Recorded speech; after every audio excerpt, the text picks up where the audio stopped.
하나님 아버지, 저희들 또 주님의 앞에 나올 수 있도록 인도하심에 감사합니다. 우리의 마음과 중심이 다시 그리스도께로 향하는 귀한 시간 되게 하여 주시고, 하나님께서 오늘 말씀하신 이 말씀이 우리 모두를 겸손케 하고 우리를 모두를 주님의 말씀 앞에 다시 돌이키게 하는 귀한 시간 되게 하여 주옵소서.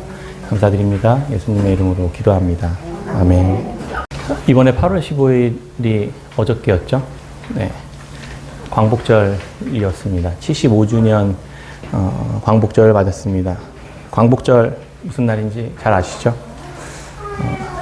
1910년부터 1945년까지 우리나라가 35년 동안 일본의 식민 지배를 받다가 이제 해방되어서 광복을 맞이한 날입니다. 일제시대 때 일본은 우리나라를 효과적으로 다스리기 위해서 EEJ라는 정책을 썼습니다. 우리나라에 자기 나라를 배신하는 그 배신자들을 자기의 반역자로 세워서 친일파를 세워서 우리나라의 독립운동가들을 잡아들이는 그런 방식이었습니다. 어차피 강력한 일본 제국주의의 힘과 무력에서 벗어날 길이 없다고 판단했던 사람들은 그 중에 일부는 일본에 충성하는 친일파가 되었습니다. 그리고 일본의 지원을 받으면서 호의호식하며 사는 삶을 살게 되었습니다. 목숨을 걸고 반대로 소중한 것들을 희생하면서 포기하면서 독립운동을 하는 그런 같은 민족 사람들을 악랄하게 잡아다가 죽이고 그렇게 잡아가는 만행을 저지르게 됩니다. 이런 이들이 있기에 일본 식민지의 지배는 더욱 힘을 얻고 유지될 수 있었다고 합니다.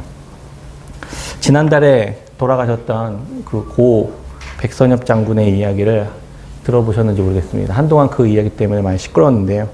이분이 일제강점기 때 친일 반민족 행위를 했던 이 간도 특설대에 자발적으로 참여해서 복무를 했습니다.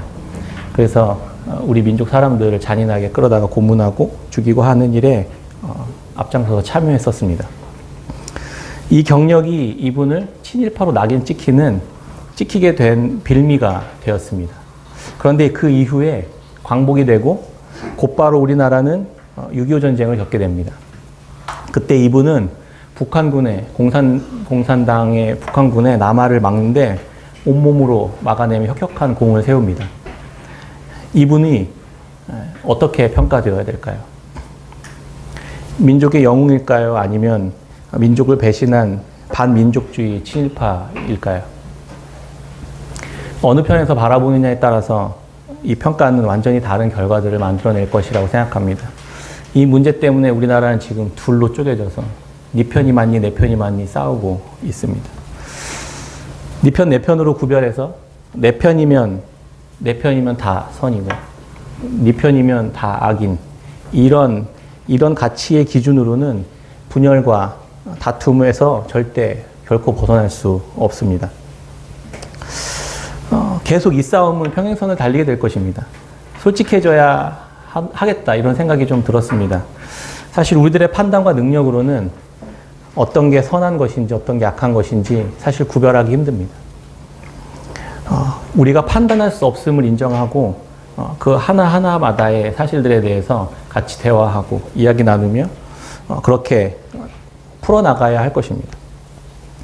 인간은 그토록 연약하고 불완전한 존재들입니다.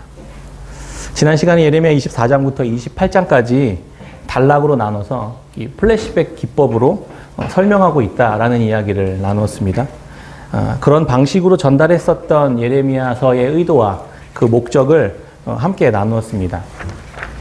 우리는 하나님께서 과거에서부터 계속 말씀하고 계시는 변하지 않으시는 하나님의 일관된 메시지를 계속 들어야만 했다, 이 이야기가 주제였습니다.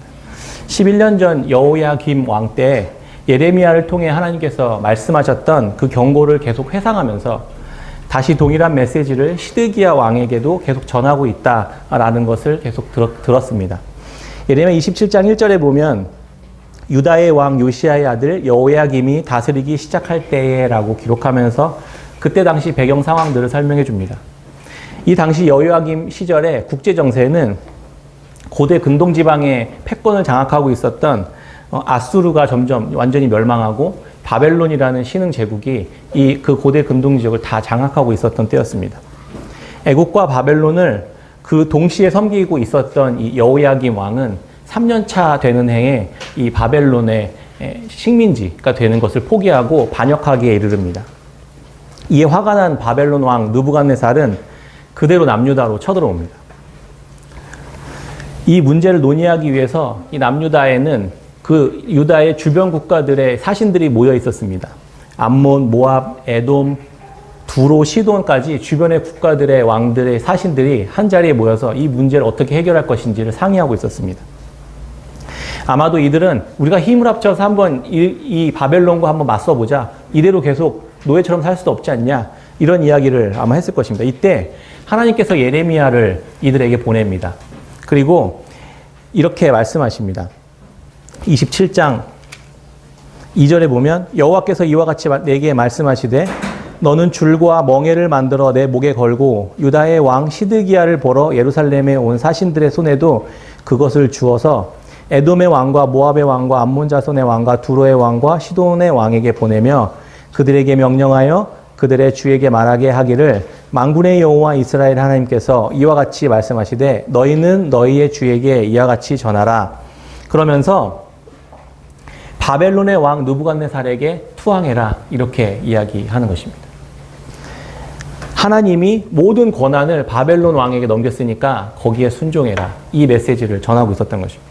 그러면서 이렇게 소가 달구지가 매는 이런 달구지에 했을 때면 이렇게 멍에를 만들어내서 그 앞에서 퍼포먼스를 하면서 보여줬습니다. 되게 인상 깊게 남았겠죠. 너희들은 이렇게 포로를 끌려가는 게 신상에 좋아. 이렇게 메시지를 전하고 있었던 것입니다. 그런데 결국 이 여호야김 왕 때에는 그 말에 순종하지 않고 결국 바벨론에 반항하다가 처참하게 끌려가 죽임을 당하게 됩니다. 그리고 나서 여호야긴 왕이 되는데 지난주에 말씀하셨던 것처럼 3개월 만에 또다시 바벨론에 포로로가 끌려가는 상황이 벌어지게 됐던 것입니다. 이제 다시 28장으로 넘어오면 원래 정확히 말하면 27장 12절부터 시드기야 시절로 다시 상황들이 돌아옵니다. 또 다시 예레미야는 그때 그렇게 메시지를 전했던 것처럼 멍에를 메고 다시 시드기야의 왕에게 똑같은 메시지를 전하러 다시 들어갑니다. 예레미야 27장 12절 같이 한번 읽어볼까요? 예레미야 27장 12절입니다. 시작. 내가 이 모든 말씀대로 유다의 왕 시드기야에게 전하여 이르되 왕과 백성은 바벨론 왕의 멍에를 목에 메고 그와 그의 백성을 섬기소서 그리하면 사실이라. 11년 전 여호야김 왕에게 하나님은 예레미야를 시켜 이 멍에 퍼포먼스를 하라고 그래서 그 보여주고 바벨론에 투항해라 이 메시지를 전했습니다. 결국 그 말을 듣지 않은 여호야김 왕은 포로로 끌려가게 되었던 것입니다. 그때 포로로 끌려가면서 바벨론은 그 예루살렘 성전으로 쳐들어와서 그 안에 있는 성전의 보물, 금그릇들, 그 다음에 기구들을 다 쓸어갔습니다. 돈이 될 만한 것들 다 쓸어갔습니다. 그리고 몇 가지 이 성전의 기구들만 남겨놓고 가게 되었던 것입니다. 예레미야는 여호야김 왕 때 했던 그대로 또다시 나무로 만든 멍에를 만들어 메고 다시 시드기야 왕에게 똑같은 메시지를 전하러 다시 들어갔던 것입니다. 그런데 여전히 왕의 옆에 붙어서 가짜 하나님의 메시지를 전하고 있었던 거짓 선지자들은 시드기야 주변에도 많이 있었습니다. 그들은 바벨론의 왕을 섬기게 되지 않을 겁니다. 하나님이 저한테도 그렇게 말씀하셨습니다. 이렇게 메시지를 전하고 있었습니다. 여호야김 왕 때 바벨론의 침략으로 뺏긴 성전의 기구들이 다시 돌아오게 될 것입니다. 그렇게 예언을 하고 있었던 것입니다. 헷갈리죠. 27장에 이렇게 말씀을 쭉 28장까지 읽어보면 어디가 진짜 하나님의 메시지인지 헷갈릴 만큼 거짓 선지자의 메시지와 예레미야 선지자의 메시지가 계속 이렇게 혼란스럽게 교차되고 있습니다. 그런 상황 속에서 예레미야는 이 거짓 선지자와 이 시드기야 왕에게 이렇게 하나님의 말씀을 전했습니다. 27장 14절부터 17절까지 제가 한번 읽어드릴게요. 그러므로 당신들은 바벨론의 왕을 섬기게 되지 아니하리라 하는 선지자의 말을 듣지 마소서. 그들은 거짓을 예언함이니이다. 이는 여호와의 말씀이니라. 내가 그들을 보내지 아니하였거늘 그들이 내 이름으로 거짓을 예언하니 내가 너희를 몰아내리니 너희와 너희에게 예언하는 선지자들이 멸망하리라.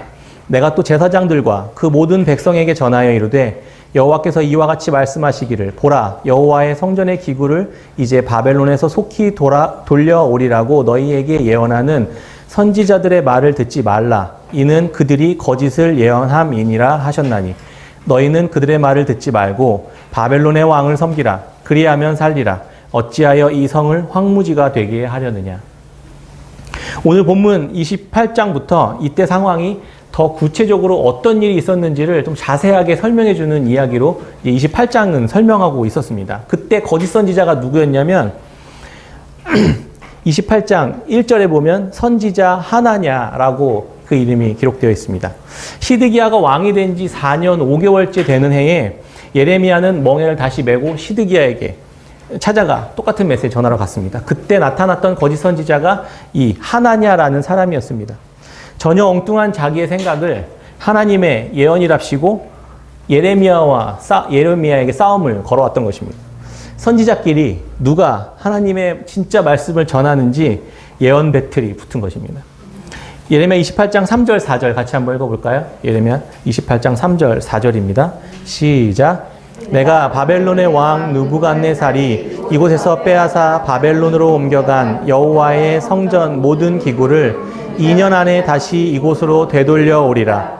내가 또 유다의 왕 여호야김의 아들 여고니아와 바벨론으로 간 유다 모든 포로를 다시 이곳으로 돌아오게 하리니 이는 내가 바벨론의 왕의 멍에를 꺾을 것임이라.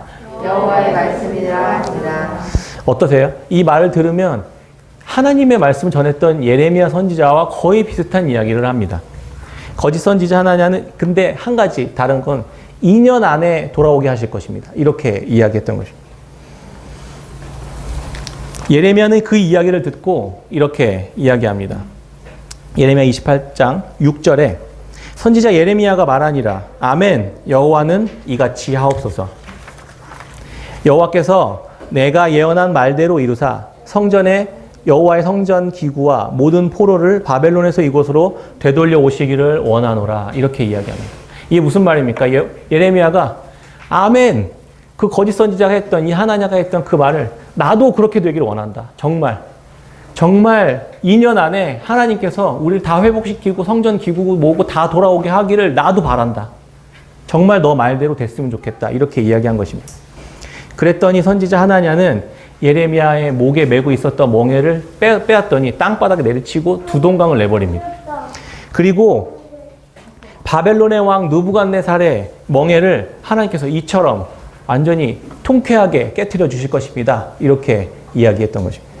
이 모습을 본 사람들의 반응은 어땠을까요? 왕의 반응은 어땠을까요? 누구의 말을 더 좋아했을까요? 당연히 하나냐의 말에 환호했을 것입니다. 바벨론의 포로로 그냥 끌려가서 그 통치를 그냥 받으세요.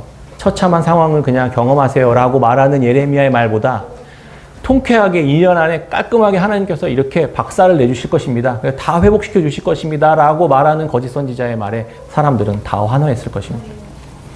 얼마나 통쾌하고 시원했을까요?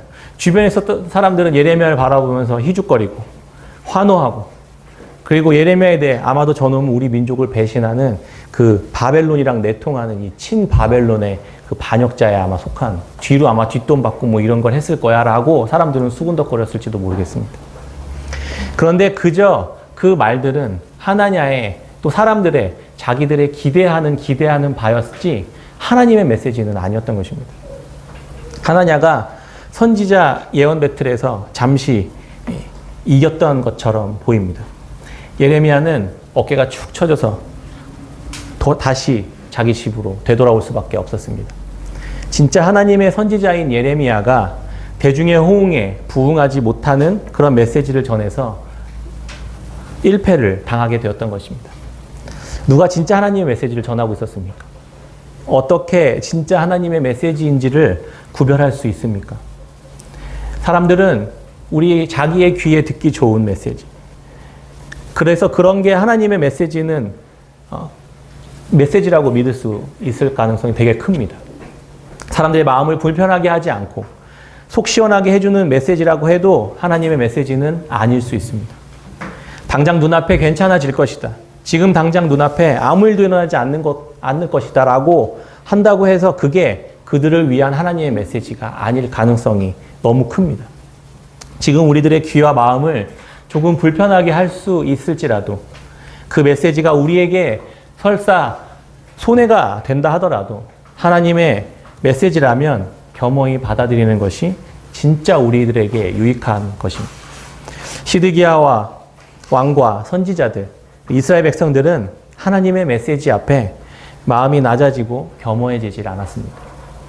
하나님 없이도 우리의 힘으로 바벨론을 막아낼 수 있다거나 하나님과 전혀 상관없이 자신들의 기대하는 바대로 하나님께서 2년 안에 이걸 다 회복시켜 주실 것이라고 바라는 자기들의 소망을 믿어버립니다. 그것이 하나님의 메시지라고 말입니다. 그게 자신들에게 유익하고 편하니까요. 자기 생각, 자기의 유익, 자기의 편리함이 곧 삶의 기준인 하나님이 되어버렸던 것입니다. 그래서 이스라엘 백성들은 멸망하게 되었던 것입니다. 지난주 교회 카톡방에서 공교육에서 사용되고 있었던 성교육 교재와 관련한 대화가 있었습니다. 이미 여가부를 통해서 초등학교에 배포된 이 성교육 책자에 대한 이야기였습니다. 현재 진행되고 있는 성교육과 관련한 공교육의 관점과 태도에 개인적으로 많은 충격을 받았습니다. 그런데 제가 한 주 동안 곰곰이 이렇게 생각해 보니까 성교육이 단순히 성교육에 대한 내용이 아니라 그 이면에 있는 성을 어떻게 다루어야 하는가라는 본질적인 질문이 더 선행되어야 한다는 생각이 들었습니다. 성교육은 단순히 성에 관한 기능적인 내용, 그것에 대한 지식과 정보만을 전달하면 되는 게 아니었습니다. 성교육에는 성 자체에 대한 개념과 가치관 교육도 있어야 하고 성평등과 관련된 내용도 있어야 합니다. 동성애에 대한 논의도 충분히 다뤄져야 하고 건강한 성관계에 대한 성생활 교육도 다뤄져야 합니다. 성범죄와 관련된 인권교육도 함께 다뤄져야 합니다. 이것처럼 다양한 주제들이 매우 중요하고 다양한 주제들이 하나하나 비중 있게 다루어지고 고민하고 생각하고 그러면서 조심스럽고 또 이렇게 복잡한 주제들인데 지금 논의되는 이런 것들을 지금 현재 공교육 시장에서는 다 묶어서 복잡하게 있는 그런 것들을 너무 간단히 선택과 자율이라는 문제로 다루어지고 있다는 생각이 들었습니다. 각 주제마다 구체적인 정리를 해내는 것이 제가 엄두가 안 났습니다. 제 능력으로는 하나하나 정리하기에는 거의 불가능에 가깝구나 생각을 하게 되었습니다. 솔직히 대부분 기독교계에서 주장하는 단편적이고 편협한 성경 구절들을 이렇게 가져와서 나열하고 이게 성경에서 말하는 성이야 라고 이야기하는 식으로 이야기하고 싶지는 않았습니다. 충분히 기독교인이 아닌 누구라도 또 납득이 가능하도록 지혜로우면서 또 공감할 수 있는 표현과 설명이 필요하다 이런 생각이 들었습니다. 물론 모든 사람들을 다 동의시킬 수는 없겠죠. 언제까지나 반대하는 사람들도 있으니까. 기도하면서 하나님께서 이런 마음 주셨습니다. 하나하나 그 사안들에 대해 논쟁하고 다투고 논리로 설득하려고 하기보다는 진리의 말씀을 오히려 분명히 하라는 것입니다. 예전에 위조 집회 감식 요원 훈련 이야기가 문득 떠올랐습니다. FBI 위조 집회 감식 요원을 훈련할 때 위조 집회의 특징들 하나하나에 집중하는 것이 아니라 오히려 진짜 집회의 특징들을 분명히 알고 계속 그것들을 공부할 때 가짜 위조 집회를 만나면 이렇게 바로 알 수 있게 되는 그런 훈련들을 했다고 합니다. 많은 논쟁들이 있지만 그게 옳다 그르다 논쟁하기보다는 하나님의 성경을 통해 하나님은 무엇을 말씀하고 계시는지 그것을 더 분명히 하고 확실히 배우고 알아야겠다는 생각을 하게 되었습니다. 앞서 언급한 많은 주제들에 대해서는 깊고 다양한 토론들이 필요하겠지만 저는 교회의 목사로서 또 성경이 말하는 바에 대해 교회 안에서만큼은 정리를 해야겠다 이런 생각이 들었습니다. 저는 저희 아이들이 건강하게 자라서 각자가 사랑하는 배우자를 만나 아름다운 가정을 이루고 자녀들을 출산하고 예수 그리스도의 십자가의 은혜로 죄의 굴레를 벗어 구원받은 기쁨과 자유를 누리며 살아가길 바랍니다. 그것이 아이들의 아빠로서 또 또 예수님을 믿는 믿음의 양육자로서 제가 가지고 있는 신앙에 따른 소망입니다. 저는 성경이 말하는 성교육은 차별금지법에서 말하는 남자와 여자 또는 제3의 성이 육체적인 결합을 통해 쾌락을 주고받는 수준의 어떤 것이 결코 아니라고 생각합니다. 하나님은 우리를 창조하실 때 삼위 하나님께서 이루시는 연합의 모형으로서 남자와 여자를 만드시고 서로 어떻게 존중과 사랑으로 하나됨을 이루어 다음 세대가 탄생하고 가정이 세워지는지를 경험하도록 하기 위한 통로로 성이라는 것을 주셨다고 믿습니다. 창세기 2장 24절에 이러므로 남자가 부모를 떠나 그의 아내와 합하여 둘이 한 몸을 이룰지로다. 이렇게 말씀하셨습니다. 그런 의미에서 성경이 말하는 성관계는 남자와 여자가 맺는 것입니다. 그리고 그것은 또 결혼이라는 언약과 사랑의 관계 안에서만 한정적으로 사용되어질 수 있는 것입니다. 그 외에 어떤 것에도 가능성을 열지 않는 것입니다. 그것이 성경이 제안하고 말하고 계속해서 이야기하고 있는 원칙입니다. 지금의 시대 풍조는 내가 원하고 상대도 원하면 얼마든지 관계를 맺을 수 있다라는 가치관이 점점 보편화되어 가고 있습니다.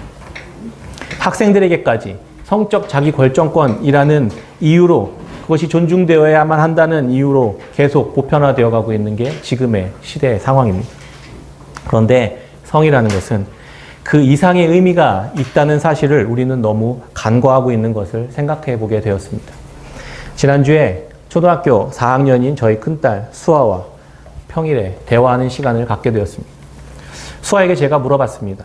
수아야, 아빠가 다른 아가씨와 다른 여자와 팔짱 끼고 다정하게 끌어안으면서 집으로 들어와서는 수아야, 이제부터 아빠가 만나는 사람이야. 엄마라고 불러. 라고 하면 수아, 너는 무슨 마음이 들어? 제가 물어봤습니다. 수아는 당황해하며 싫지. 그럼 엄마는 어떻게 하고? 이렇게 이야기하는 거죠. 그럼 제가 이렇게 얘기했습니다. 그럼 엄마도 다른 남자 만나면 되지. 또 집에 데리고 와서 침대에 가서 눕고 같이 끌어안고 하면 좋지. 그리고 아빠라고 불러. 그러면 되지. 그럼 어떨 것 같아, 수아야? 그랬더니 수아의 반응이 어땠는지 아십니까? 수아가 울먹거리면서 그럼 엄마 아빠가 우리 버리는 거야? 라고 이야기했습니다. 저는 이 대화를 나누면서 머리가 번쩍 뜨이는 거예요. 이 대화를 통해 성관계는 단순히 개인의 선택과 취향의 수준을 넘어서는 또 다른 차원의 더 중요한 무언가가 존재하고 있다는 사실들을 깨닫게 해주었습니다. 남자와 여자가 이루는 가정의 성관계는 전혀 새로운 사랑의 대상인 자녀라는 관계를 창조하시는 도구이고 가정이라는 울타리 안에서만 매우 제한적으로 사용되어야만 한다는 사실을 알게 되었습니다. 혼인 전에 자유롭게 선택할 수 있다는 생각은 탐욕입니다. 출애굽기 20장에 10계명 중 7계명이 간음하지 말라요. 10계명 중 10번째 계명이 내 이웃의 집을 탐내지 말라. 내 이웃의 아내, 남종, 여종, 소, 나귀, 소유 등 탐내지 말라. 이렇게 말씀합니다. 주어진 가정 밖을 향해 계속 기웃거리는 것, 그것은 하나님이 하지 말라고 하시는 탐심인 것입니다. 부부 간의 관계도 이러한데 동성 간의 관계는 굳이 언급할 필요는 없어 보입니다. 성경은 늘 하나님께서 세우신 질서 안에서 자유를 누리도록 창조하신 창조의 원리가 있습니다. 그 질서 안에 있기를 싫어하는 것이 우리네 인간의 특징입니다. 모든 문제는 하나님이 세우신 질서를 넘어서서 이제 파괴하는 데서 문제가 발생합니다. 그 모든 것이 죄라고 성경은 이야기하고 있는 것입니다. 이런 이야기 속에 매우 어려운 질문이 하나 생각납니다. 그럼 당신은 죄로부터 자유롭습니까? 그런 말할 자격이 있습니까? 라는 질문입니다. 간음은 죄입니다. 탐욕도 죄입니다. 동성애도 죄입니다. 간음한 사람이 우리 안에 있어서 그분이 불편할까봐 간음은 죄입니다라고 말하지 못할 이유가 없습니다. 탐욕으로 인한 죄를 지은 사람이 있다고 해서 탐욕은 하나님께서 매우 싫어하시는 죄입니다라고 말하지 않을 수 없는 것처럼 동성애도 마찬가지입니다. 동성애만 특별히 더 안 좋고 더 악랄한 죄입니다. 이런 의미가 아닙니다. 동성애 하시는 분들이 들으면 불편해하고 어려울까봐 그것이 죄라고 말하지 않을 수는 없는 것입니다. 문제는 이 말을 하는 교회와 우리 그리스도인들에 대해 사람들은 계속 비난을 한다는 것입니다. 왜 그럴까요? 무슨 이유, 무슨 문제 때문일까요? 누가복음 15장에 보면 우리가 잘 알고 있는 탕자의 비유가 나옵니다. 예수님은 어떤 아버지에게 두 아들이 있었는데 둘째가 아버지에게 자신의 상속받을 재산을 미리 땡겨달라고 그런 페류나와 같은 짓을 합니다. 그래서 아버지는 자기 재산의 3분의 1을 떼어서 그냥 묵묵히 내어줍니다. 그리고 그 아들은 허랑방탕하게 그 재산을 금세 탕진해버리고 맙니다. 결국 돼지가 먹는 쥐엄나무 열매, 사료도 얻지 못해서 그 바닥에 비참한 처지에 이르게 됩니다. 완전히 바닥에 떨어지고 거지가 된 이후에야 마음을 찢고 눈물을 흘리면서 후회하며 아버지를 떠올립니다. 나를 품꾼의 하나로 써달라고 부탁해봐야겠다고 다짐하고는 아버지께로 돌아갑니다.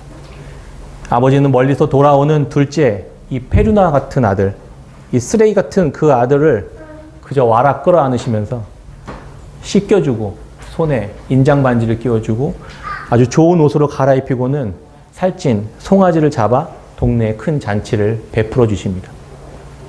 그런데 이 사실을 안 큰 아들은 일을 하러 갔다가 돌아와서는 화가 잔뜩 나서 이 사실을 알고는 분노하기 이릅니다.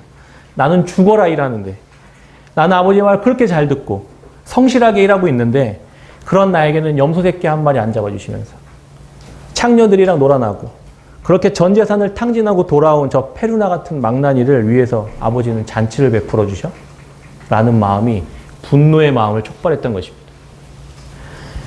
그런 아버지의 선택을 이 큰아들은 비난합니다.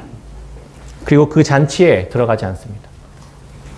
이 이야기는 탕자의 비유로 잘 알려져 있지만 원래는 잃어버린 두 아들에 대한 두 아들을 가진 아버지에 대한 비유입니다. 둘째는 대놓고 죄를 지은 페류나와 같은 아들입니다. 소위 눈에 보이는 죄를 지은 사람들을 뜻합니다. 첫째는 우리 같은 교회에서 예배도 잘 드리고 헌금도 잘하고 예배도 빠뜨리지도 않고 봉사도 하고 철저히 잘 순종하는 것처럼 보이는 폭발해버립니다.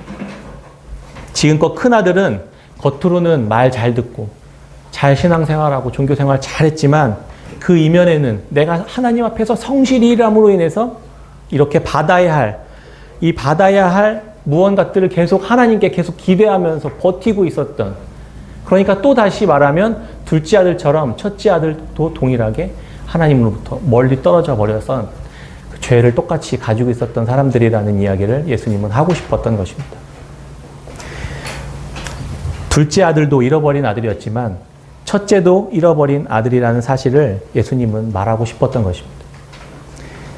밖에서 죄를 짓고 페루나 같은 일을 했던 그 아들도 하나님이 잃어버렸던 아들이지만 이 안에서 여전히 나의 유익, 나의 욕망, 나의 탐욕, 나의 기준을 끊임없이 하나님의 기준이라고 말하면서 하나님조차 하나님의 말씀을 전혀 따르지 않은 마음속 깊은 동기를 가지고 있었던 우리들도 동일하게 잃어버린 죄를 지은 자식이라는 이야기를 예수님은 하고 있었던 것입니다. 지금까지 그리스도인 한국교회가 세상을 향해 이런 태도를 가지고 있었던 것 같습니다. 율법은 잘 지켰는데 그 이면에는 아버지의 마음과 예수 그리스도의 마음을 전혀 알지 못한 채 자기 자신의 행위로 자신의 아버지의 재산을 물려받을 생각, 죽어서 천국 갈 생각만 계속 품고 근근히 버티며 살아가고 있었던, 하나님과 전혀 상관없이 살아가고 있었던 그 태도, 그런 태도로 우리 또한 살아가고 있었던 것입니다. 그러니까 둘째 아들들이 교회로 들어올 수가 없었던 것입니다. 왜냐하면 계속 정죄받으니까요. 우리가 죄를 말하려고 할 때 이런 태도, 이런 자기의에 빠져 둘째 아들처럼 살아가는 죄인들을 그렇게 지적한다면 그 누구도 우리들의 지적을 듣지 않을 것입니다. 우리는 바로 이런 태도로 동성애, 간음, 탐욕과 같은 죄를 지적하는 자리에 서지 않아야 할 것입니다. 바리새인들처럼 나는 옳고 그들은 용서받지 못할 극악한 죄인이라는 마음의 태도를 가진 채 살아가는 것은 또 다른 동생과 같은 태도일 것입니다. 한편 둘째 아들의 태도는 그가 완전히 밑바닥으로 추락하고 그 자리에서 자신의 타락과 소망 없음을 발견하고 가슴을 치며 아버지께로 돌이키는 태도를 보입니다. 나는 아버지가 정말 필요한 존재구나. 아버지께로 돌아가야겠구나. 예수 그리스도가 필요한 사람이구나. 라는 마음을 돌이키는 것을 통해서 아버지께로 돌아갈 때 그때 아버지께서 베푸시는 그 은혜를 받을 수 있는 정말 은혜가 은혜되는 자리가 되는 것입니다. 그냥 돌이킴 없이 그냥 아버지께로 돌아간다고 해서 그 은혜가 은혜될 수는 없는 것입니다. 여전히 동일하게 죄를 지었으면 하나님 앞에 돌이키고 내가 하나님으로부터 멀어졌습니다. 내가 하나님이 필요한 존재입니다. 라고 계속 고백할 줄 아는 그래야만 하나님의 은혜가 될 수 있다는 사실을 이야기하고 싶었습니다. 지난 올해 3월 함께 공유했던 우리 깨끗한 샘 교회 정신을 정리한 내용을 이렇게 살펴보게 되었습니다. 제가 이런 말을 썼더라고요. 깨끗한 샘 교회가 추구하는 깨끗함의 첫 번째 의미가 용서받은 죄인으로서의 깨끗함입니다. 우리는 너무 오랫동안 죄인보다 용서받은 이라는 곳에 그 방점을 두고 하나님을 믿어왔습니다. 이런 상태로 내가 용서받은 죄인이야. 죄인은 작고 용서받은 사람이야 라는 오랜 시간이 지나면 우리는 어깨가 으쓱해집니다. 죄인은 점점 우리들의 생각 속에서 사라지고 나는 이미 용서받고 끝나버린 의인이라는 착각에 빠져버립니다. 한 걸음 더 나아가 다른 형제와 자매들을 판단하고 정죄하고 자기와 구분짓고 하나님의 자리에 앉아버리는 교만한 지경에 이르게 됩니다. 스스로 인식조차 하지 못한 채 그렇게 살아갑니다. 같은 말도 어디에 무게 중심을 두느냐에 따라서 전혀 그 결과는 다르게 펼쳐집니다. 용서받은 죄인에서 죄인의 방점을 찍을 때 그것이 우리가 추구하는 방향성이어야만 한다는 것입니다. 깨끗한 샘 교회의 성도들은 의롭게 되었지만 그 정체성에 늘 따라붙는 죄인이라는 꼬리표를 겸손하게 날마다 그 마음에서 잊지 않고 살아가는 자들이어야만 하는 것입니다. 그래야만 끊임없이 내 안에서 살아나는 나와 우리들의 모든 죄인됨이 그리스도의 몸된 다른 지체를 향해 판단하고 정죄하지 않을 수 있게 될 수 있기 때문입니다. 우리 모두가 죄인이며 우리 모두가 용서받은 자로서의 정체성이 있을 때 나보다 남을 더 낮게 여길 수 있게 되는 것입니다. 예수님께서는 우리를 깨끗해 하시기 위해 성문 밖에 내쫓겨 고난을 당하시고 죽임을 당하셨습니다. 이제 깨끗한 샘 교회 성도라면 용서받은 죄인이 되었음을 날마다 고백한다는 의미가 예수님께서 받으신 그 능욕과 저주와 억울함을 나의 것으로 받아들이는 자의 태도가 되는 것이다. 이렇게 생각합니다. 그렇게 주의 고난에 동참하고 세상의 아픔에 동참하는 하나님과의 하나됨, 세상으로 흘러감의 관계성이 내 안에서 회복되는 것입니다. 이게 첫 번째 깨끗한 샘 교회의 깨끗함의 의미입니다. 우리 모두 죄인입니다. 누가 누구를 판단할 자격은 없습니다. 그렇지만 죄가 무엇인지는 분명히 우린 알고 가는 자들입니다. 우리 모두 그래서 예수 그리스도가 필요한 존재들입니다. 모두가 다 주께로 날마다 돌아가야 할 자들입니다. 우리들은 그런 태도로 죄인들을 그리스도께로 초대하고 죄인들은 자신들의 죄를 고백하며 그리스도의 은혜를 구할 때 하나님은 두 아들을 다 회복하시고자 하시는 하나님의 나라를 그리스도 안에서 이루게 될 것입니다. 그렇게 모두가 하나님의 말씀에 순종하고 하나님의 말씀으로 돌이키고 우리는 정말 예수 그리스도가 필요한 자들입니다 라고 고백하는 그러한 공동체 되었으면 좋겠습니다. 우리 모두 죄인입니다. 우리 모두 그리스도가 필요한 자들입니다. 날마다 이 마음을 잊지 않고 살아가는 깨끗한 샘 교회 성도님들 다 되었으면 좋겠습니다.